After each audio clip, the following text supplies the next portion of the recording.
नमस्कार। Welcome to my channel learn with Pritam Chaudhary. आप सभी का स्वागत है। और जो मुझे कमेंट्स मिले और जो मुझे रिकमेंडेशंस मिले कि किस पे नेक्स्ट टॉपिक पे वीडियो बनाया जाए, तो देखिए, जैसे कि आप सभी ने भी कहा था और रिक्वायरमेंट आ रही थी कि वीडियो मेंस के अंदर जो सेक्शन कृषि और उसमें भी राजस्थान के जो कृषि से संबंधित कृषि और कृषि संवर्धन वाला जो सेक्शन है, उस पे मैं पहले प्राथमिकता से वीडियोस बनाऊं। लेकिन उसके साथ में ही मुझे जो है आपका मोटिवेशन और आपका जो एक सहयोग है उसकी भी आवश्यकता है। इसलिए आप वीडियो को ज़्यादा से ज़्यादा लाइक करें, शेयर करें एंड सब्सक्राइब करें। तो चलिए आज की हम इस सेशन की शुरुआत करते हैं और बढ़ते हैं हमारे आज के इस टॉपिक की ओर, जो कि बहुत ही एक इम्पोर्टेंट टॉपिक है। इसमें कृषि आधारित उद्योग, मुझे लगता है कि इस टॉपिक में से, वैसे भी जब ये टॉपिक मेंशन नहीं किया हुआ होता था तब भी डिफरेंट जो एग्जाम्स हैं उनके अंदर इस पे से क्वेश्चंस आते थे, और अब की बार एकदम स्पेसिफिकली 30 मार्क्स के अंदर इसको मेंशन कर दिया है, तो क्वेश्चन आने की पूरी पूरी संभावना इसमें से बनती है। तो मुख्य तौर पे राजस्थान के जो कृषि आधारित उद्योग हैं वो हम यहाँ पे पढ़ेंगे। कब कौन से उद्योगों की स्थापना, उनका कच्चा माल, उनसे संबंधित क्या क्या क्वेश्चन बन सकते हैं, सारा का सारा मैंने इसके अंदर समाहित करने की कोशिश की है। आई होप आप सभी को पसंद आएगा, और पसंद आए तो जरूर इसको शेयर कीजिएगा। तो देखिए आगे इसमें बढ़ते हैं हम। तो यदि हम बात करें सबसे पहले सूती वस्त्र उद्योग। सूती वस्त्र उद्योग जो है, इसके कच्चा माल यदि बात करें हम, तो जरूरत होती है कपास की। और सूती वस्त्र उद्योग यानी कि जो कॉटन इंडस्ट्री है, इसमें दो कंपोनेंट होते हैं। पहला जो कंपोनेंट होता है वो होता है कताई, और दूसरा होता है बुनाई। तो सूती वस्त्र उद्योग के दो प्रकार के उद्योग हो सकते हैं। जो सिर्फ एक तो धागा बनाने वाले होते हैं, वो तो हो गई कताई वाले, और दूसरे होते हैं धागा कहीं से बना हुआ ले लिया और उसके बाद में उस पे बुनाई की, तो वो हो गए बुनाई वाले। तो और दोनों यदि हो रहे हैं किसी एक उद्योग के अंदर, यदि दोनों हो रहे हैं तो उसको कहा जाता है कंपोजिट उद्योग, यानी कि जिसमें कताई और बुनाई दोनों हो रहे हैं। अब देखिए नेक्स्ट जो है वो है कारखाने। तो कुल फिलहाल ये जो डेटा है, ये मैंने डेटा आपका लिया है RTMA, Rajasthan textile mill association से। बिल्कुल लेटेस्ट डेटा है। तो इसमें से यदि हम बात करें तो जो कुल फिलहाल हैं वो 63 हैं, जिसमें से चालू हैं 33, बंद हैं 30। सूती वस्त्र के कारखाने इसमें से 11 स्पिनिंग के, यानी कि सिर्फ धागा बनाने के कॉटन के, 8 जो हैं कॉटन प्लस सिंथेटिक, यानी कि सूती के साथ साथ में उनमें दूसरे प्रकार के भी रेयन, पॉलिस्टर, इन प्रकार के धागे बन रहे हैं। और 3 जो हैं वो कंपोजिट हैं, इसमें कताई और बुनाई दोनों हो रही है। और 6 कंपोजिट हैं जो कॉटन के साथ में, ये जो है ये सिर्फ और सिर्फ किसके हैं, कॉटन के हैं कंपोजिट। और यहाँ पे 6 जो कंपोजिट है वो कॉटन और सिंथेटिक दोनों के हैं। तो ये तो आपका है पूरा का पूरा 63 में से जो at present RTMA, Rajasthan textile mill association के द्वारा प्रोवाइडेड डेटा। इसी में ही अगर हम फर्दर बात करें तो इस उद्योग के लिए आर्द्र जलवायु की जरूरत होती है। और यही कारण है कि भीलवाड़ा और बांसवाड़ा वाला जो क्षेत्र है जहाँ पे आर्द्र प्रकार की जलवायु पाई जाती है, वहां पे ये उद्योग और ज्यादा फल फूल रहा है, पनप रहा है। इसी के बारे में हम आगे भी चर्चा करेंगे।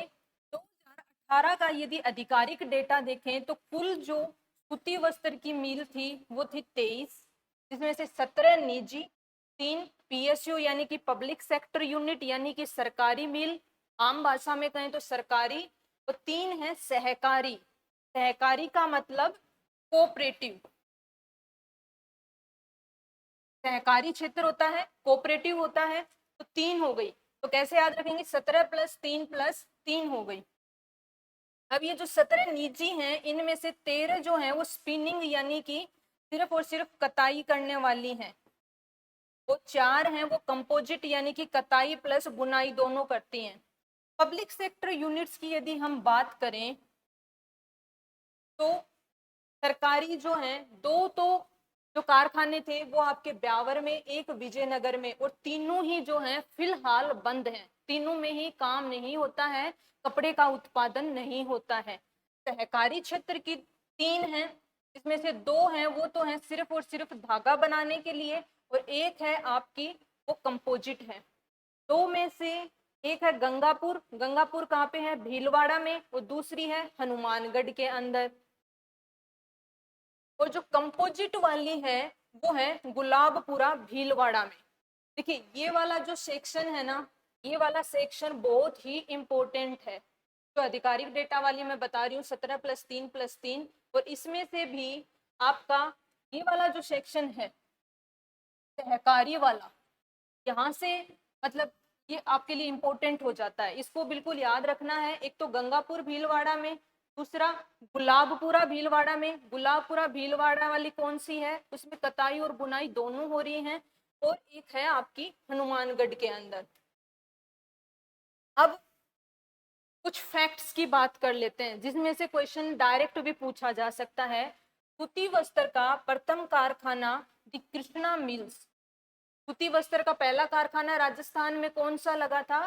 दी कृष्णा मिल। यहाँ पे हम सारी बात जो है वो किसके लिए कर रहे हैं? राजस्थान के लिए कर रहे हैं। सूती वस्त्र का प्रथम कारखाना दी कृष्णा मिल्स ब्यावर में 1889 में दामोदर दास राठी के द्वारा लगाया गया था। ये हो गई बात यहाँ पे। नेक्स्ट चलते हैं।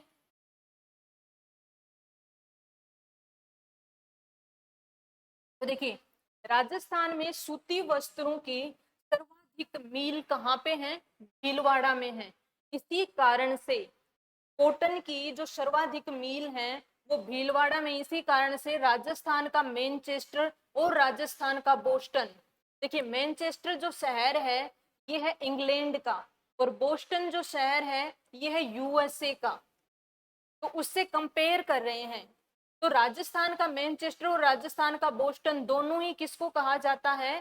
भीलवाड़ा को कहा जाता है। क्वेश्चन किसी भी प्रकार से आ सकता है, लेकिन इसी के साथ आप लोग ध्यान रखेंगे कि पूर्व का मैनचेस्टर, ये हम ग्लोब की बात कर रहे हैं, पूरे विश्व की बात कर रहे हैं, तो पूर्व का मैनचेस्टर किसको कहा जाता है? अहमदाबाद को कहा जाता है।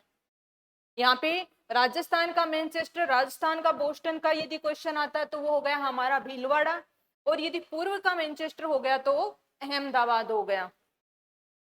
नेक्स्ट जो मैंने कहा था आपको 3 जो मील हैं कौन कौन सी, जो आपका भीलवाड़ा के अंदर 2 थी और एक हनुमानगढ़ में सहकारी वाली, उन तीनों को याद रखना है। तो देखिए उन तीनों को ही मिला करके राजस्थान राज्य सहकारी कताई बुनाई संघ, ऐसे क्वेश्चन जो हैं वो आरएसएम एसएसबी के फेवरेट क्वेश्चंस की श्रेणी में आते हैं। कौन से क्वेश्चंस? कोई भी फेडरेशन की स्थापना पूछना, कौन कौन से संघ, जैसे कि राजस्थान फाइनेंस कॉरपोरेशन, राजस्थान वित्त जो है निगम की स्थापना पूछ ली। तो यहाँ पे यदि हम पढ़ रहे हैं तो सारा का सारा उद्योग, उससे संबंधित संस्थाएं भी मैं आप लोगों के लिए लेके आई हूँ। तो देखिए राजस्थान राज्य सहकारी कताई बुनाई संघ जो है स्पिन फेड, इसकी स्थापना 1 अप्रैल 1993 को हुई थी। तीनों सहकारी जो कोऑपरेटिव सेक्टर की मिल्स थी उनको मिला करके ये बनाया गया था। यानी कि अब वो जो तीनों सहकारी मिल हैं वो इसके अधीन कार्य करती हैं। नेक्स्ट जो आता है वो है हमारा कृषि आधारित दूसरा उद्योग, चीनी उद्योग।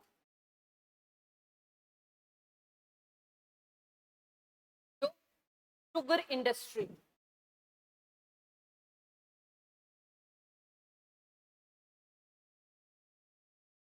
देखिए शुगर इंडस्ट्री यानी कि चीनी उद्योग के लिए कच्चे माल की उपलब्धता क्या चाहिए होती है? गन्ना। गन्ना जो है एग्रीकल्चर फील्ड से आता है तो गन्ने की रिक्वायरमेंट होती है। यहाँ पे अगर हम बात करें कि कुल मिल कितनी है तो 3 थी, राजस्थान के अंदर 3 थी, जिसमें से वर्तमान में 2 बंद हैं और एक चालू स्थिति के अंदर है। राजस्थान गन्ना बुआई क्षेत्र कितना है? राजस्थान के अंदर गन्ने की बुआई कितने एरिया में होती है, शो कितने एरिया में किया जाता है? 4000 हेक्टेयर के अंदर। बहुत ही आसान सा डेटा है याद रखने के लिए, 4000 हेक्टेयर में। उत्पादन कितना होता है? तो 2.47 लाख मैट्रिक टन। ये मैं का मतलब है यहाँ पे मैट्रिक टन। और ये डेटा मैंने कहाँ से लिया है? ये मैंने आर्थिक समीक्षा के 2021-22 का जो ऑथेंटिकेटेड डेटा है वही मैं आपको दे रही हूँ कि 2021-22 के आर्थिक समीक्षा के अनुसार फिलहाल गन्ना बुआई क्षेत्र इतना है और फिलहाल 2021-22 में गन्ने का उत्पादन कितना हुआ। अब हम इसकी जो उद्योग है उस पे चर्चा कर लेते हैं। मेवाड़ शुगर मिल्स, 3 हमने बात की थी, 3 में से जो है 2 तो बंद हैं और एक चालू स्थिति के अंदर है। तो मेवाड़ शुगर मिल्स गोपाल सागर चित्तौड़गढ़, ये पहली चीनी की मिल थी जो कि 1932 के अंदर बनाई गई थी। यानी कि इसकी स्थापना कब हुई थी? गोपाल सिंह ने 1932 के अंदर चित्तौड़गढ़ के अंदर गोपाल सागर में मेवाड़ शुगर मिल की स्थापना की थी। और ये कब से बंद है? ये बंद है आपकी 2004 से। दूसरी श्री केशवराय पाटन शुगर मिल्स बूंदी, ये सहकारी क्षेत्र की मिल थी, 1965 में स्थापित हुई थी। देखिए कोई अतिशोक्ति नहीं होगी अगर सीधे सीधे भी क्वेश्चन पूछ लिया जाए कि श्री केशवराय पाटन जो शुगर मिल है जो बंद है फिलहाल, ये मेंशन भी नहीं करें तो भी पूछ लें कि उसकी स्थापना कब हुई थी, तो 1965 में हुई थी। और वर्तमान स्थिति क्या है? वर्तमान में ये बंद है। तो चालू कौन सी है उस पे हम बात कर लेते हैं। तो तीसरी मिल गंगानगर शुगर मिल्स, ये जो आपकी है थर्ड जो करंट में वर्किंग कंडीशन में है, कहाँ पे है? श्री गंगानगर के अंदर है। इसकी स्थापना के बाद में जहाँ से क्वेश्चन पूछा जाता है कि श्री गंगानगर मिल्स जो है शुगर मिल्स है उसका राज्य सरकार के द्वारा अधिग्रहण कब किया गया था? क्योंकि ये पहले बीकानेर इंडस्ट्रियल कॉरपोरेशन लिमिटेड के तहत आती थी। किसके तहत आती थी? Bikaner industrial corporation limited. यहाँ से इसका अधिग्रहण जो है जुलाई 1956 में राज्य सरकार के द्वारा किया गया, यानी कि ये राज्य सरकार की हो गई। इसकी खास बात यदि करें तो मोलासिस शराब भी बनाई जाती है, यानी कि चीनी के उत्पादन के साथ साथ में चीनी तो बनती है क्योंकि ये शुगर मिल है, और बाय प्रोडक्ट जो होता है गन्ने का जो बच जाता है शुगर निकालने रस निकालने के पश्चात जो प्रोडक्ट बच जाता है उसका फर्मेंटेशन करके यहाँ पे क्या किया जाता है? शराब भी बनाई जाती है, मोलासिस शराब बनाई जाती है। रॉयल हेरिटेज लीकर जो है 2 ब्रांड हैं इसके, एक तो जगमोहन और दूसरा है कस्तूरी। जगमोहन ब्रांड और कस्तूरी। और इम्पोर्टेंट ये है कि यहाँ पे चुकंदर यानी कि जो बी रूट से भी यहाँ पे चीनी बनाई जाती है। तो ये हमारा कंप्लीट किसके बारे में था? ये था हमारा चीनी उद्योग के बारे में।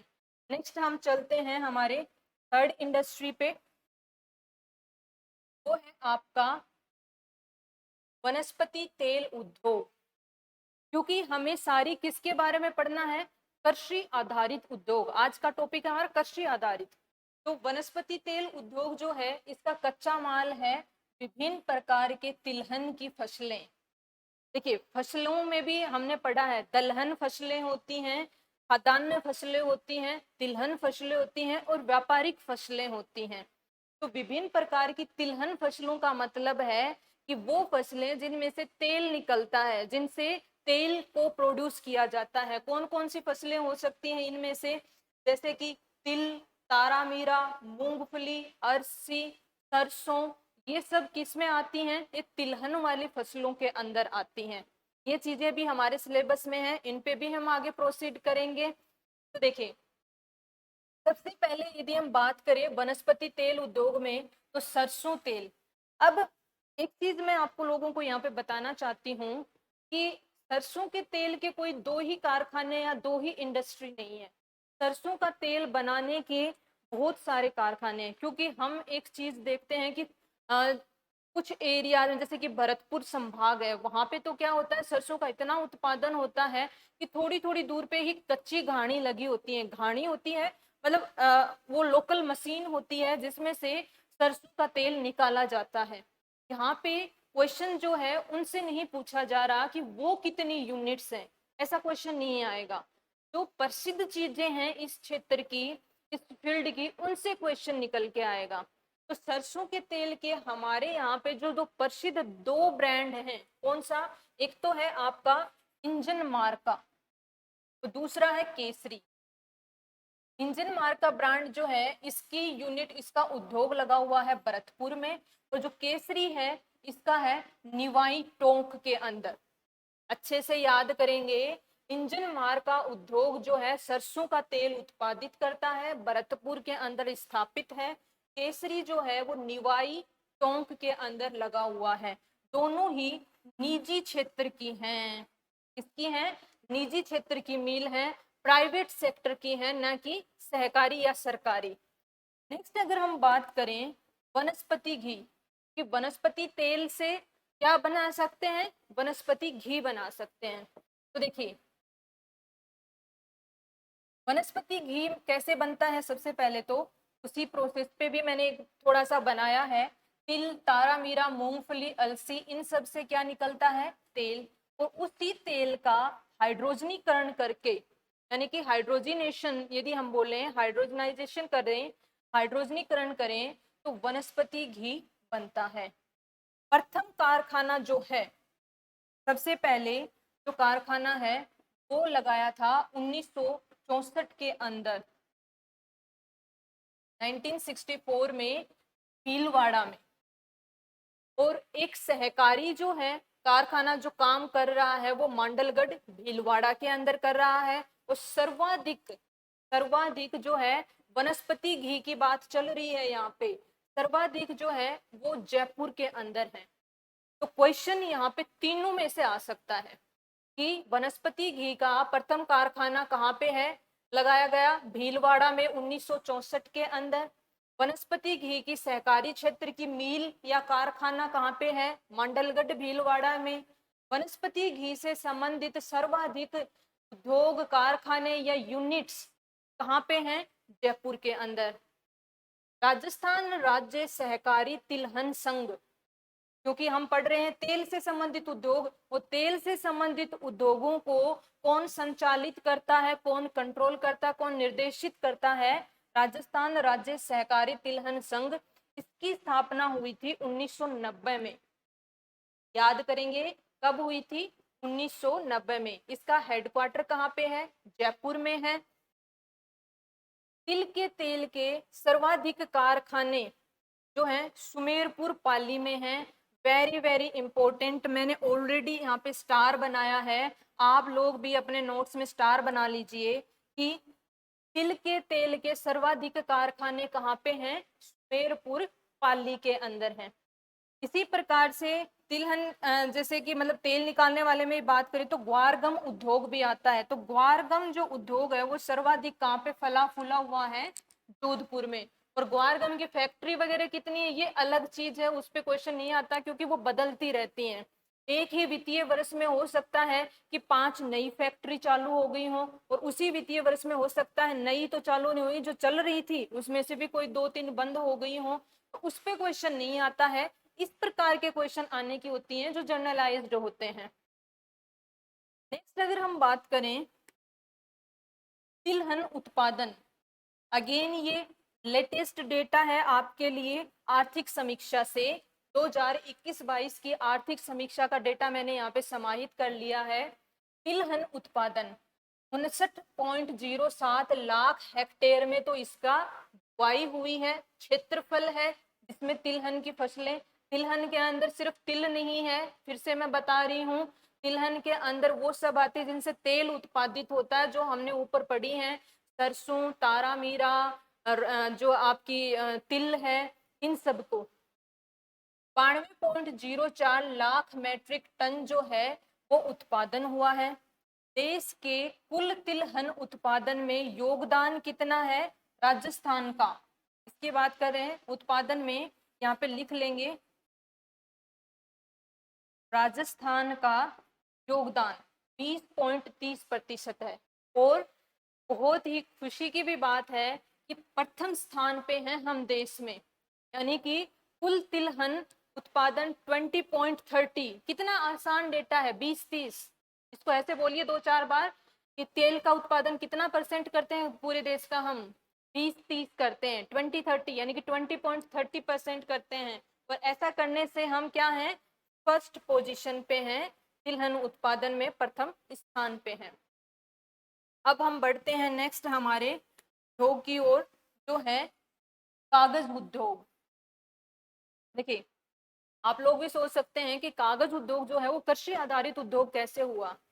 तो कागज बनाने के लिए भी क्या होता है, जो पल्प बनाया जाता है ना, कागज के लिए जो लुगदी बनाई जाती है, वो कागज की लुगदी में सारा जो लगभग योगदान जो होता है वो पेड़ पौधे के जो एब्स्ट्रैक्ट होते हैं उनका ही होता है।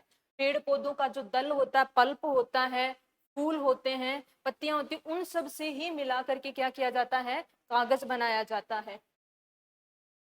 अगर कागज के प्रकार की बात करें तो देखिए, राजस्थान में जो बनाया जाता है, क्योंकि हम सारा पढ़ रहे हैं राजस्थान के कृषि आधारित उद्योग पढ़ रहे हैं। हैंडमेड पेपर यानी कि हस्त निर्मित कागज, कागज का गत्ता भी बनाया जाता है, जो कि पैकेजिंग के अंदर कार्टून्स होते हैं, जो पैकेजिंग कार्टून इस्तेमाल किए जाते हैं उनकी बात कर रहे हैं हम, कागज गत्ता। और उच्च गुणवत्ता का कागज जो आप और मैं लिखने पढ़ने के लिए हमारी पुस्तकों में जो काम आता है, तो तीनों प्रकार का कागज जो है बनाया जाता है। अगर इसमें से क्वेश्चन आने की बात करें तो वो ये सेक्शंस हैं। हस्त निर्मित कागज, देखिए हस्त निर्मित कागज के है ना 2 कारखाने हैं, बहुत ही प्रसिद्ध हैं, याद कर लेंगे यहीं पे, भोसुंडी चौड़गढ़ में और सांगानेर जयपुर में। यहाँ पे हैंडमेड पेपर बनाया जाता है कागज की लुगदी से। मुख्य रूप से कागज के गत्ते बनते हैं, क्योंकि पता है ये तो स्वाभाविक सी बात है कि हैंडमेड जो पेपर है वो इतना फाइन नहीं हो सकता, इतना अच्छा नहीं हो सकता जिसपे हम आप और हम लिख पढ़ सके, पुस्तक की छपाई हो उसके, तो कागज के गत्ते बनाए जाते हैं।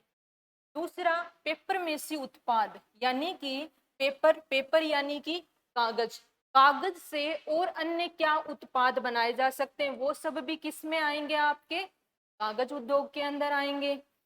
तो पेपर मेसी उत्पाद में जुमले, मूर्तियां, खिलौने। जुमले आप लोगों को याद है, हमारी दादी नानी ग्रामीण क्षेत्र के अंदर तो अभी भी क्या होता है, डुमले बनाए जाते हैं, यानी कि एक टाइप का वो क्या होता है, बर्तन होता है कागज का बनाया हुआ, और उसके अंदर चीजें रखी जाती हैं जो कि गीली नहीं हो, कुछ सूखा अनाज बाहर धूप में रखने के लिए रख दिया। तो ये क्या होता था, ये रिसाइकलिंग प्रोसेस होता था, बहुत ही बेहतरीन क्या होता था प्राचीन टाइम से भी। जो आज गवर्नमेंट कहती रहती है कि सबसे ज्यादा रिसाइकलिंग पे आप ज्यादा चीजों को रीयूज करो, तो वो उस टाइम से ही चली आ रही तकनीक थी। खैर, यहाँ पे आते हैं हम, तो पेपर मेसी के उत्पाद हो गए, डुमले, मूर्तियां बनाते हैं, खिलौने बनाते हैं। और इसका प्रसिद्ध केंद्र क्या है, इसका प्रसिद्ध केंद्र है वो है आपका मालपुरा टोंक। देखिए, मालपुरा टोंक के अंदर मूर्तियां, डुमले, खिलौने ये सब बनाए जाते हैं। नेक्स्ट आपका संस्था की बात कर लेते हैं, क्योंकि मैंने अभी तक आपको जितने भी उद्योग पढ़ाए हैं 3, उनमें हमने उनसे संबंधित जो संस्थाएं हैं उनको अच्छे से याद किया है। तो कुमारप्पा हस्तलिपि कागज अनुसंधान संस्थान, ये जो है इसका मेन सेंटर है चेन्नई के अंदर, तमिलनाडु के चेन्नई में। और उसी के सहयोग से अच्छी क्वालिटी के हस्तलिपि कागज बनाने के लिए सांगानेर जयपुर में गवर्नमेंट ऑफ राजस्थान के द्वारा कुमारप्पा हस्तलिपि कागज अनुसंधान संस्थान चलाया जा रहा है। बहुत ही अच्छा क्वेश्चन यहाँ से बन सकता है, 2 मार्क्स भी कर लेंगे स्टार के, तो कोई दिक्कत नहीं है। कि कुमारप्पा हस्तलिपि कागज अनुसंधान संस्थान है वो कहाँ पर स्थित है, बहुत कम लोग इसके बारे में जानते हैं, और अब सब लोग जाने इसको, सब लोग देखें, याद करें। नेक्स्ट आता है कृष्णा पेपर मिल, ये जो है निजी क्षेत्र की है, लेकिन प्रसिद्ध है। कृष्णा पेपर मिल कहाँ पे है? कोटपुतली जयपुर में है। अब आता है हमारा नेक्स्ट कृषि आधारित उद्योग, वो है फर्नीचर एवं काष्ठकला। क्यों? देखिए, कृषि क्षेत्र जो है, कृषि क्षेत्र के अंदर जब हम अन्य जो वीडियोस बनाएंगे तब भी मैं आपको बताऊंगी, लेकिन एक थोड़ी सी छोटी सी हम चर्चा यहाँ पे कर लेते हैं कि कृषि क्षेत्र में आपका क्या आ जाता है मुख्य रूप से। कृषि में आती हैं फसलें, दूसरा आती है वानिकी, तीसरा आती है पशुपालन, और साथ में ही आता है मत्स्य पालन। अब इन चीजों को आप दिमाग में रखिए कि कृषि आधारित उद्योग का मतलब है इन सभी पे आधारित उद्योग। फसलों पे आधारित उद्योग, तो फसलों पे आधारित उद्योग, गन्ना एक फसल है तो गन्ने पे आधारित उद्योग क्या हो गया? चीनी उद्योग हो गया। इसी प्रकार से तिलहन क्या है? फसलें हैं, तो तिलहन फसलों पे आधारित उद्योग हमने क्या पढ़ लिया? तिलहन तेल वनस्पति दोनों पढ़ लिए हमने। इसके अलावा कपास, कपास से कॉटन मिलता है, और उससे कपास की फसल से, तो उससे हमने सबसे शुरुआत में पढ़ा कौन सा? कॉटन वस्त्र उद्योग पढ़ा। इसी प्रकार से वानिकी यानी कि वन, वन क्षेत्र से संबंधित भी क्या कहेंगे हम कि जैसे कि फर्नीचर एवं काष्ठकला, तो लकड़ी मिलती है, ये भी किस में आता है? कृषि क्षेत्र में आता है। तो इसलिए वानिकी का उत्पाद आपकी लकड़ी, और लकड़ी पे आधारित उद्योग है वो ऑटोमेटिकली आपका कृषि आधारित उद्योग में आ गया। तो आपको यहाँ पे ब्रॉड पर्सपेक्टिव रखना होगा कि कृषि आधारित उद्योग सिर्फ फसलों पे आधारित नहीं होते हैं। आगे हम जब चलेंगे तो पशुपालन के ऊपर भी आधारित उद्योग देखेंगे, और मत्स्य पालन के ऊपर भी आधारित उद्योग देखेंगे, और इसी के साथ में होगा, ये सारा साथ में पढ़ने से ही ये टॉपिक कंप्लीट होगा, कृषि आधारित उद्योग। तो देखिए नेक्स्ट कंटिन्यू करते हैं हम। पांचवा उद्योग जो है कृषि आधारित फर्नीचर एवं काष्ठकला उद्योग है। लकड़ी के खिलौने, लकड़ी के खिलौने कहाँ पे प्रसिद्ध हैं? फतेहनगर उदयपुर में व सवाई माधोपुर। और काष्ठकला, काष्ठकला में क्या आता है? कठपुतली बनाना, कावड़ बनाना, तो ये कहाँ पे प्रसिद्ध है? बस्ती चित्तौड़गढ़ का। इसके अलावा इसमें कोई ज्यादा बड़ा क्वेश्चन बनता नहीं है कि कितनी यूनिट्स हैं कितनी नहीं है, क्योंकि ये भी क्या है, बहुत ही टेम्परेरी टाइप का है, इनकी संख्या बदलती रहती है। तो यहाँ से क्वेश्चन आता है उसकी संभावना सिर्फ इस सेक्शन में से ही है कि यहाँ पे कौन सा प्रसिद्ध चीजें कहाँ पे बनती हैं। तो नेक्स्ट हम प्रोसीड करते हैं। ऊनी वस्त्र उद्योग, तो अभी मैंने जो समझाया था उसके आधार पे आप यहाँ पे बिल्कुल देख सकते हैं कि ऊनी वस्त्र उद्योग कैसे हुआ? पशुपालन, और पशुपालन आपका क्या आता है? कृषि क्षेत्र का ही एक कंपोनेंट है। पशुपालन है, ये कृषि के चार जो क्षेत्र हैं उसमें से एक आता है, और पशुपालन में से भी भेड़, बकरी और ऊंट, इन तीनों की जो संख्या है वो राजस्थान के अंदर बहुत ज्यादा पाई जाती है, प्रथम स्थान पे है।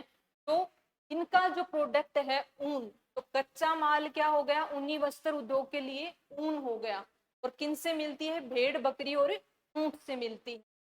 प्रदेश में 2020-21 में यानी कि आर्थिक समीक्षा के अनुसार ऊन उत्पादन हुआ है 157 लाख किलोग्राम।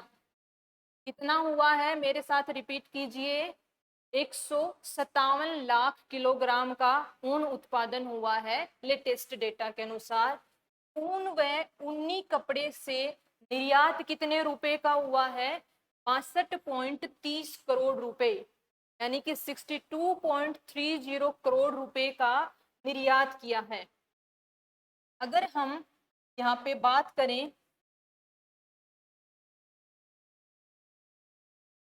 ऊनी कपड़े के धागे के कुल कारखाने, तो कुल कितने हैं? 6 कारखाने हैं। टोटल वुलन इंडस्ट्री से रिलेटेड मिल्स कितनी हैं, यानी कि वुलन मिल कितनी है 6 कारखाने, जिसमें से 3 भीलवाड़ा में है। बाकी 3 की यदि आर्थिक समीक्षा में नहीं दिया है तो आपसे पूछेंगे भी नहीं, लेकिन आपको ये पता होना चाहिए मैक्सिमम कहाँ पे है, 3 भीलवाड़ा में। और सरकारी क्षेत्र की बहुत बहुत इम्पोर्टेंट, यहीं पे याद कर लेंगे, सरकारी क्षेत्र की स्टेट वुलन मिल जो है वो कहाँ पे है, बीकानेर में है। और ये याद कैसे रहेगा, ये याद ऐसे रहेगा, मेरी तरफ देखिए, स्टेट वुलन मिल बीकानेर में, सबसे बड़ी ऊन मंडी कहाँ पे, बीकानेर में, सबसे अधिक ऊन का उत्पादन बीकानेर में। तो याद हो गया, यहाँ पे स्टेट वुलन मिल कहाँ पे है, बीकानेर में, ये सरकारी क्षेत्र की है। इसके अलावा जो इम्पोर्टेंट ऊन की कारखाने हैं वो हैं बटेड स्पिनिंग मिल्स, यानी कि यहाँ पे ऊन के कपड़े नहीं बनाए जाते हैं। स्पिनिंग बिल्कुल जो स्टार्टिंग वाला उद्योग था वहीं पे हमने पढ़ा था, स्पिनिंग का मतलब होता है जो है कताई, धागा बनाना, तो ऊन से ऊन का धागा बनाना। तो स्पिनिंग मिल्स जो हैं, वर्टेड स्पिनिंग मिल्स जो हैं, वो एक तो है आपकी चूरू में और एक है लाडनू में, और ये दोनों ही राजस्थान लघु उद्योग निगम के द्वारा संचालित की जाती हैं, यानी कि सरकारी हैं। समझ में आ गया आपको, राजस्थान लघु उद्योग निगम के द्वारा संचालित की जाती हैं। वर्टेड स्पिनिंग मिल एक तो चूरू में और एक लाडनू में, ये भी आपका इम्पोर्टेंट है, ये जो स्टार मार्क है ये सब चीजें। फिर आपका नेक्स्ट आता है केंद्रीय भेड़ एवं ऊन अनुसंधान संस्थान, central ship and woollen research institute, CSWRI। ये कहाँ पे है, ये 1962 के अंदर इसकी स्थापना हुई थी। देखिए केंद्रीय शब्द देख के आप वहां पे कंफ्यूज नहीं होना है, घबराना नहीं है कि ये क्या हो गया, कि केंद्र का तो हम सोच लेंगे कि एक ऑप्शन दिल्ली दिया हुआ होगा, दिल्ली दिया हुआ होगा, और केंद्रीय देख लिया कि केंद्रीय भेड़ एवं ऊन संस्थान, तो दिल्ली नहीं लगा देना है वहां पे। देखिए पूरे यहाँ पे सबसे ज्यादा उत्पादन हो रहा है, तो केंद्रीय भेड़ ऊन एवं अनुसंधान संस्थान भी हमारे यहीं पे अविका नगर मालपुरा टोंक में है, यानी कि जिला तो हो गया टोंक और उसमें भी मालपुरा, और मालपुरा में भी पर्टिकुलर जगह की बात करें तो कहाँ पे, अविका नगर में। और कब हुई थी इस संस्थान की स्थापना, 1962 में हुई थी, जब भारत और चाइना का युद्ध हुआ था, तब हम यहाँ राजस्थान में ऊन अनुसंधान संस्थान की स्थापना कर रहे थे। याद हो गया, भारत चाइना का युद्ध, और यहाँ पे युद्ध जब हो रहा था तो कहाँ पे हो रहा था, हिमालय पे हो रहा था, तो ठंड लग रही थी, ठंड से बचाने के लिए ऊन की जरूरत थी, तो हमने ऊन अनुसंधान संस्थान की स्थापना कर दी। अब बिल्कुल भी नहीं भूलेंगे आप इसको, 1962 को। सबसे बड़ी ऊन मंडी बात की थी बीकानेर में। केंद्रीय ऊन बोर्ड, सेंट्रल वूल डेवलपमेंट बोर्ड, ये इससे अलग है। सेंट्रल वूल डेवलपमेंट बोर्ड की स्थापना जो है वो जुलाई 1987 के अंदर हुई थी, और इसका हेडक्वार्टर कहाँ पे है, जोधपुर में है। तो ये हमने इसके बारे में पढ़ा।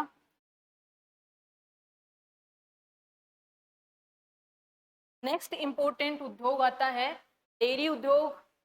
तो कैसा आपको लग रहा है, आप साथ में कमेंट करके जरूर बताएंगे कि ये वीडियो आपको कैसा लगा, और आप नेक्स्ट किस टॉपिक पे वीडियो चाहते हैं ये भी इसमें मुझे जरूर बताएंगे। नेक्स्ट हमारा उद्योग जो है वो है डेयरी उद्योग, बहुत बहुत बहुत इम्पोर्टेंट। डेयरी उद्योग कृषि क्षेत्र पे किस प्रकार से आया, हमने बात की थी कृषि क्षेत्र के 4 कंपोनेंट। पहला कंपोनेंट फसलें, दूसरा आपका वानिकी, पशुपालन, मत्स्य पालन। तो पशुपालन क्या है, कृषि क्षेत्र में आता है, और पशुपालन से ही संबंधित क्या है, हमारा डेयरी उद्योग है। तो डेयरी उद्योग हो गया कृषि आधारित उद्योग। राजस्थान राज्य डेयरी विकास निगम इम्पोर्टेंट है, राजस्थान राज्य डेयरी विकास निगम, Rajasthan state dairy development corporation, इसकी स्थापना हुई 1975 के अंदर।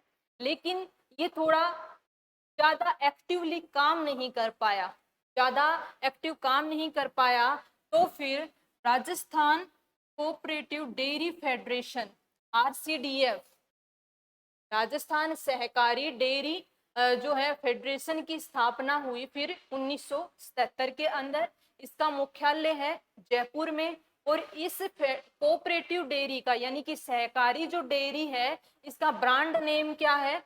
सरस है। यानी कि हम जो बाय डिफॉल्ट जनरली हम सभी क्या कह देते हैं कि सरस डेयरी, तो सरस डेयरी में से जो सरस शब्द है वो तो इसका क्या है? ब्रांड नेम है। और डेयरी का नाम ये है। तो आज से आप इस चीज को दिमाग में रखेंगे कि सरस तो ब्रांड है और डेयरी का नाम है राजस्थान कोऑपरेटिव डेयरी फेडरेशन।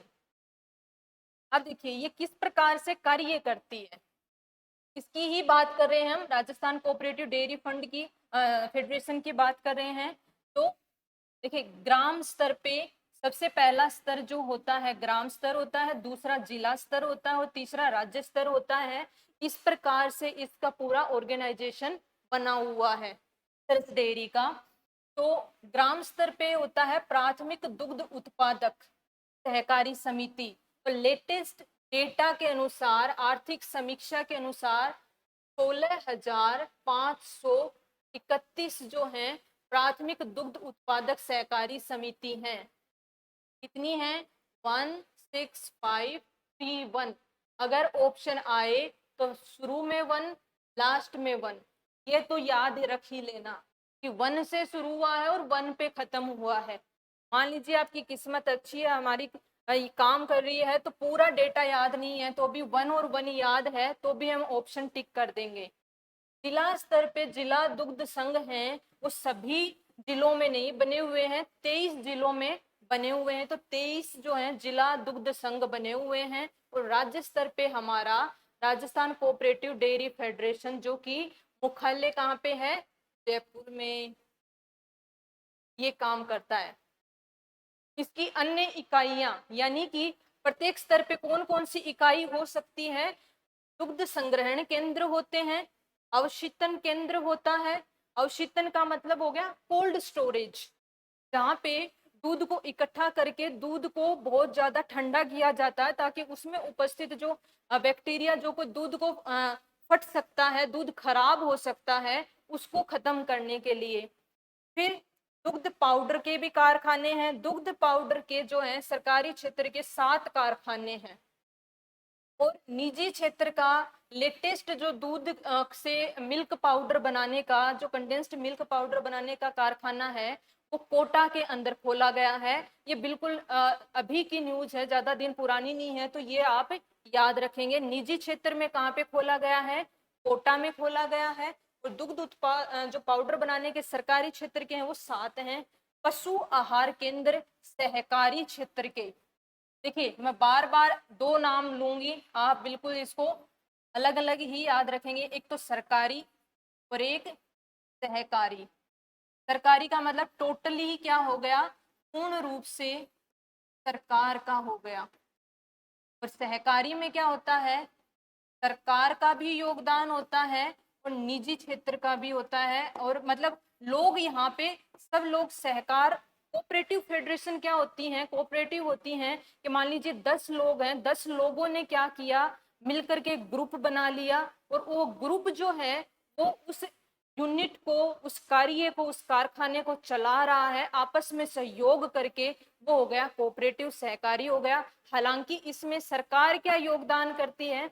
सरकार समय समय पर विभिन्न योजना अनुसार उनको फंडिंग भी देती है और अन्य सुविधाएं भी उपलब्ध कराती है। तो यहाँ पे सहकारी पशु आहार केंद्र भी कितने हैं? 6 हैं। ये सरस डेयरी जो फेडरेशन है उसके द्वारा संचालित किए जाते हैं। अब कुछ फैक्चुअल चीजें देख लेते हैं। फैक्चुअल चीजों में राजस्थान की पहली डेयरी कहाँ पे खोली गई थी? पद्मा डेयरी अजमेर के अंदर। याद रखेंगे, राजस्थान की पहली महिला के द्वारा संचालित डेयरी भोजूसर बीकानेर में 1992 में खोली गई थी। अब ये कैसे याद रहेगी?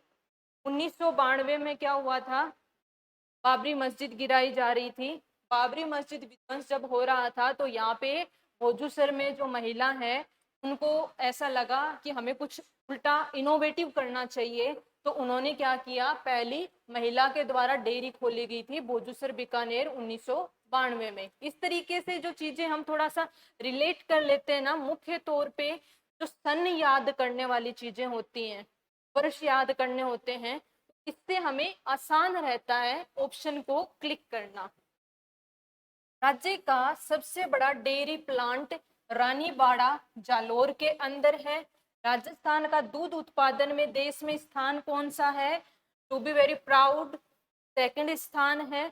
उत्पाद कौन कौन से होते हैं, दूध, जो डेयरी उद्योग है इसके उत्पाद दूध, दही, पनीर, छाछ, पाउडर, मिल्क पाउडर जो बोले, चीज इत्यादि जो हैं इसके उत्पाद होते हैं। तो ये हमने एक कंप्लीट पढ़ लिया राजस्थान का डेयरी उद्योग।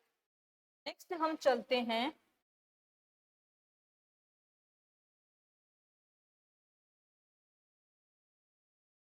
8वें नंबर का उद्योग है मत्स्य पालन उद्योग। मत्स्य विभाग की अलग से स्थापना की गई थी कृषि विभाग में से ही निकाल के 1982 के अंदर। कब की गई थी, 1982 में अलग से जो है फिशरी डिपार्टमेंट बनाया गया था, मत्स्य विभाग बनाया गया था। मछुआरा सहकारी समितियां कितनी हैं, 57 हैं। ये बिल्कुल इन डेप्थ वाली इंफॉर्मेशन है, तो इन डेप्थ जाकर के भी कोई क्वेश्चन बनाए तो आपका कोई भी क्वेश्चन छूटे नहीं। मत्स्य विभाग की स्थापना हो गई, सहकारी समितियां कितनी हो गई मछुआरों की, 57 है, 57 है। मत्स्य उद्योग के अंग के रूप में कौन कौन सी चीजें कार्य करनी होती है, जैसे कि मान लीजिए ये जो मैंने यहाँ पे समझाने की कोशिश की है वो ये बात है कि एक जो है फिशरी से रिलेटेड कोई भी उद्योग लगाना है, मछली पालन कार्य करना है, मछली पालन उद्योग बनाना है, तो उसके अंदर एक तो जलाशय की आवश्यकता होगी। जलाशय के रूप में तालाब भी हो सकता है, नदी हो सकती है, बांध हो सकता है, कुछ भी हो सकता है जो कि जल से भरा हुआ हो। और एक मत्स्य बीज, देखिए जो फिशरी जो उद्योग है, मत्स्य पालन उद्योग है, उसमें भी क्या होता है कि खुद ब खुद मछलियां उत्पन्न हो, उसके अंदर आए, जलाशय के अंदर, तालाब में, इसका वेट नहीं किया जाता है।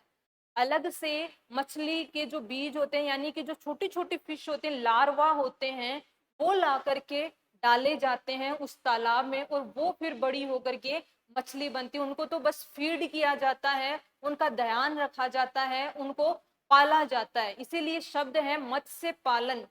और उसमें खुद ब खुद डेवलप हो ऐसा वेट नहीं किया जाता है, तो उसके लिए क्या आवश्यकता होती है, मत्स्य बीज की। और राज्य के अंदर 2 प्रकार के मत्स्य बीज चलते हैं, कौन से, एक तो स्पोन और दूसरा है फ्राई। स्पोन और फ्राई, मान लीजिए क्वेश्चन इस प्रकार से आ जाए, स्पोन व फ्राई हैं। स्पोन और फ्राई क्या है, राज्य में मत्स्य उद्योग से संबंधित, राज्य के अंदर कागज उद्योग से संबंधित, राज्य के अंदर ये वो कुछ भी आपको 4 ऑप्शन दे सकते हैं, क्योंकि नाम से पता नहीं चल रहा है कि ये क्या चीज है। तो स्पोन और फ्राई जो है मत्स्य बीज हैं, जो कि मत्स्य उद्योग के अंदर काम में आते हैं।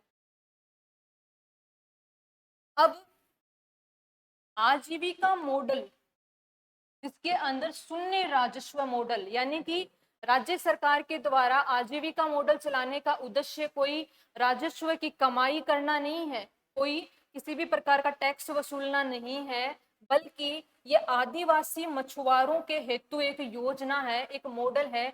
इसके तहत मत्स्य पालन कहाँ कहाँ करवाया जा रहा है।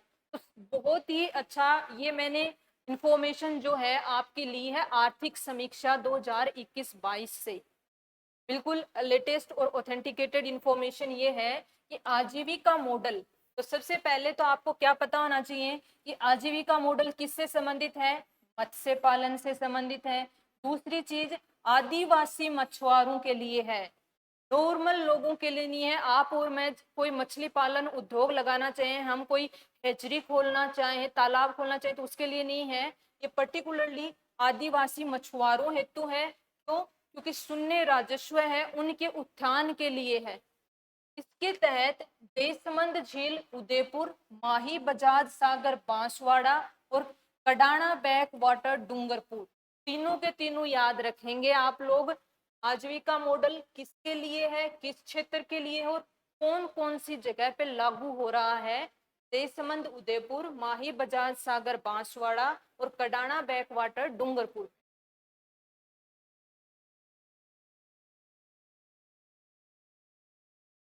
नेक्स्ट जो है मत्स्य लैंडिंग केंद्र जो है वो राम सागर धौलपुर में है। अब मत्स्य लैंडिंग केंद्र क्या होता है, थोड़ा सा मैं आपको बता दूं। मछली पालन के अंदर जब मछली डेवलप हो जाती है, उसको सेल आउट करना होता है, बेचना होता है, तो तालाब से निकाल करके पूर्ण रूप से जो निर्यात केंद्र होता है वहां तक पहुंचाने के लिए बीच में उसको कहीं तो रखना होता है ना। तो वो ही जो रखने की जगह है, वो जहाँ पे तालाब से निकाल के यहाँ पे रखा और यहाँ से फिर निर्यात किया, तो वो जो बीच में जहाँ संग्रहित करते हैं, इकट्ठा करते हैं, रखते हैं, उसको बोलते हैं मत्स्य लैंडिंग केंद्र।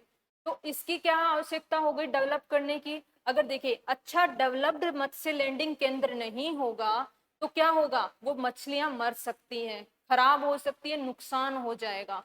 तो मत्स्य लैंडिंग केंद्र कहाँ है, राम सागर तालाब जो है धौलपुर वहां पे बना हुआ है। इसके अलावा बिसलपुर टोंक, राणा प्रताप सागर रावत बाटा चित्तौड़गढ़, जवाई बांध पाली और जयसमंद उदयपुर। तो आप देख सकते हैं कि यदि हम राजस्थान के अंदर मैप की बात करें तो राम सागर धौलपुर इधर वाले एरिया में हो गया, बिसलपुर टोंक थोड़ा इधर हो गया, ये पूर्वी राजस्थान। थोड़ा सा इसको प्रकार से बना लेते हैं। फिर आपका राणा प्रताप सागर जो है इधर हो गया, ये फिर यहाँ पे जवाई बांध पाली और जयसमंद उदयपुर। तो इस प्रकार से जहां जहां पे मछली पालन के ज्यादा केंद्र हैं वहां पे आसपास क्या बना दिए हैं, मछली लैंडिंग केंद्र बना दिए हैं। तो ये भी हमें इस तरीके से मैप से याद रखना है। एक लेटेस्ट जो इंफॉर्मेशन है वो ये है कि सजावटी मछली प्रजनन इकाई और एक्वेरियम जो गैलरी है वो बिसलपुर बांध टोंक में बनाई गई है और ये चालू हो गई है, चालू कंडीशन में है। तो सजावटी मछली कौन सी है, मान लीजिए कि गोल्ड फिश है, तो यानी कि बिशलपुर बांध जो है वहां पे पर्टिकुलरली गोल्ड फिश का उत्पादन किया जा रहा है, सजावटी मछली का। और वहां पे एक्वेरियम गैलरी यानी कि गोल्ड फिश जो उत्पादित हो रही बन रही है, वहां पे पालन हो रहा है, उसको दिखाने की भी एक जो दर्शक दीर्घा है वो भी बना दी गई है। तो ये कहाँ पे हो रहा है, बिशलपुर बांध टोंक में। 2021-22 के डेटा की अगर हम बात करें लेटेस्ट, तो मत्स्य उत्पादन रहा है टोटल 32,205, 32,205 32205 मैट्रिक टन। लेकिन राजस्थान की क्षमता कितनी है, 80,000 मैट्रिक टन की क्षमता है। टोटल क्षमता की यदि बात करें तो हम कितना मछली उत्पादन कर सकते हैं, मैक्सिमम 80,000 मैट्रिक टन कर सकते हैं। और गत वित्त वर्ष था 2021-22 का, उसमें 32,205 मैट्रिक टन का किया। और इतने उत्पादन के साथ में राजस्थान जो है पूरे देश में 18वें स्थान पे रहा है, मछली उत्पादन में 18th प्लेस के ऊपर रहा है। नेक्स्ट जो आता है आपका कृषि आधारित उद्योग में बागवानी, यानी कि बागवानी हॉर्टिकल्चर। इसमें फल, मसाला और फूल तीनों से संबंधित उद्योगों की बात हम कर लेंगे। तीनों से संबंधित देखिए यहाँ पे कंप्लीट हमें सारी चीजें नहीं पढ़नी है, जो इंफॉर्मेशन एग्जाम ओरिएंटेड है उसको प्रायोरिटी के साथ में लेकर चलना है। तो बागवानी यानी हॉर्टिकल्चर जो उद्योग क्षेत्र है, तो इसमें क्या किया जाता है, इसके उद्योग क्षेत्र में स्वाभाविक सी बात है कि बगीचे लगाए जाएं, ज्यादा से ज्यादा फलों के बगीचे, मसालों के संबंधित जो है मसालों का पहली बात तो उत्पादन हो, फिर मसालों से संबंधित जो है इंडस्ट्रियल एरिया डेवलप किए जाएं, और फूलों के लिए भी क्या की जाए, नर्सरी बनाई जाए, फूल उत्पादन किया जाए। अलग से हॉर्टिकल्चर डिपार्टमेंट की स्थापना 1989 के अंदर हुई थी, 1989 में।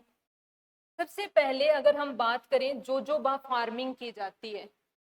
फार्मिंग का नाम है जोजोबा, यानी कि कृषि करने की तकनीक का नाम तो है जोजोबा, और उसमें होहोबा पेड़ जो है जिससे क्या किया जाता है, एविएशन फ्यूल भी बनाया जाता है, विमान का भी फ्यूल में भी काम आती है।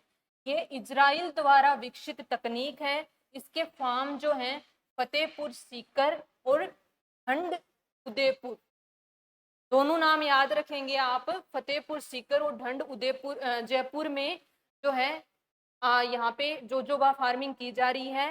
नेक्स्ट आता है ओलिव फार्मिंग।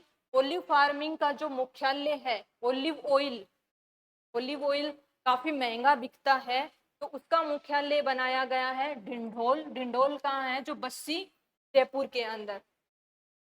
2014 के अंदर 2014 में ओलिव ऑयल रिफाइनरी की स्थापना की गई।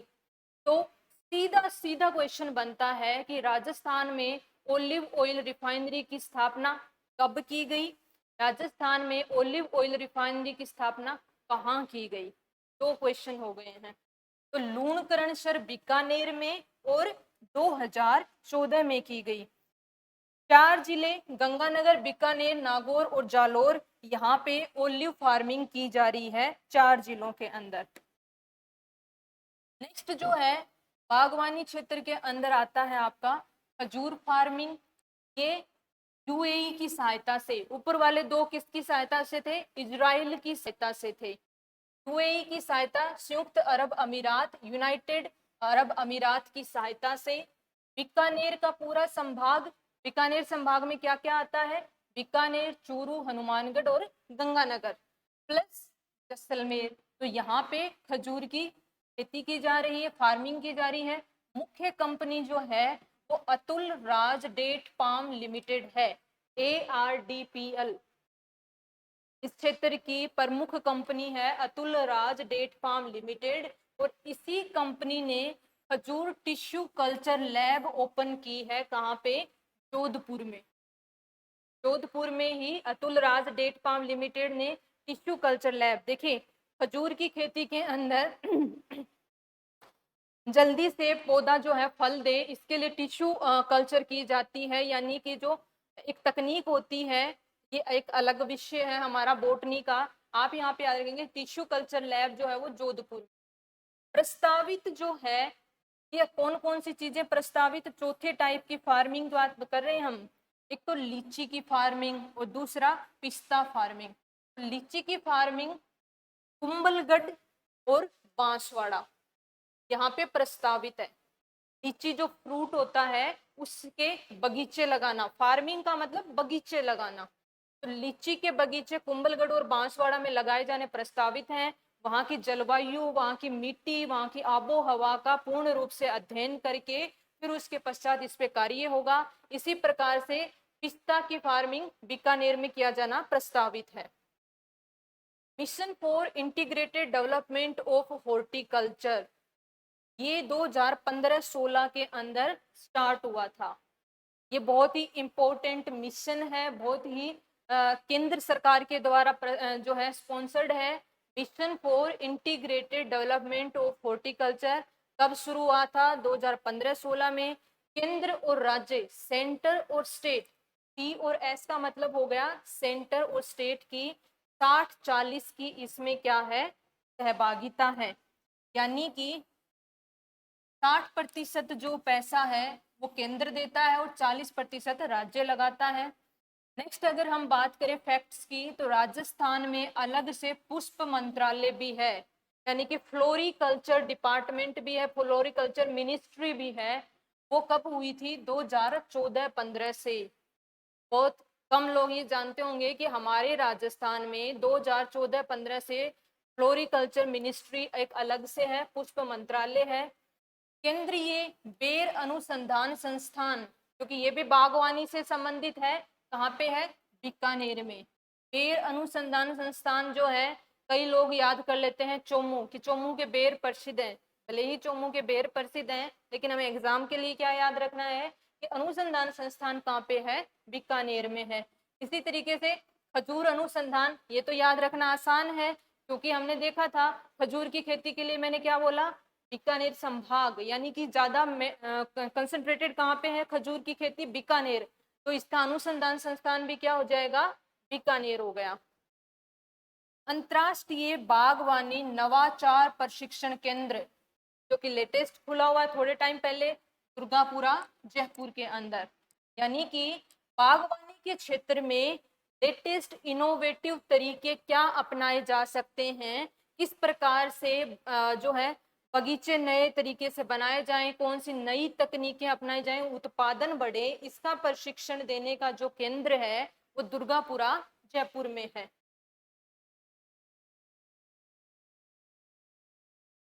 राष्ट्रीय बागवानी मिशन, ये 2004-5 से चल रहा है। राजस्थान के अभी तक 24 जिले इसमें सम्मिलित हो चुके हैं।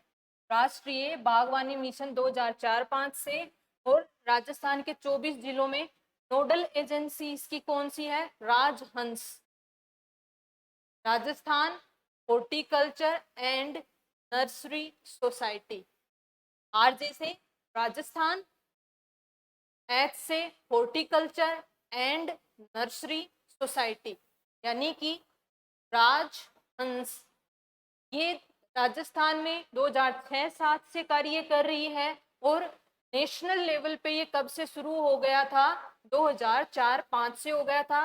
राज्य के कितने में जिलों में कार्य कर रहा है, 24 जिलों में। ऐसे क्वेश्चन बहुत पूछे जाते हैं कि ये जो योजना है या कौन सा मिशन है, ये कितने जिलों में कार्यरत है, तो 24 जिलों में। अब जो हमारा आता है नेक्स्ट उद्योग, वो आता है चमड़ा उद्योग। अब तो आप समझ ही गए होंगे अभी तक जितनी हमने अभी जर्नी कंप्लीट की है। चमड़ा उद्योग किस प्रकार से कृषि आधारित हो गया, पशुपालन। पशुपालन किसका हिस्सा है, कृषि क्षेत्र का। और पशुपालन में जो पशु का उत्पाद होता है एक, वो होता है चमड़ा। यानी कि रॉ मटेरियल कहाँ से लिया जा रहा है, पशु से लिया जा रहा है, और वो हमारे कृषि क्षेत्र में आता है।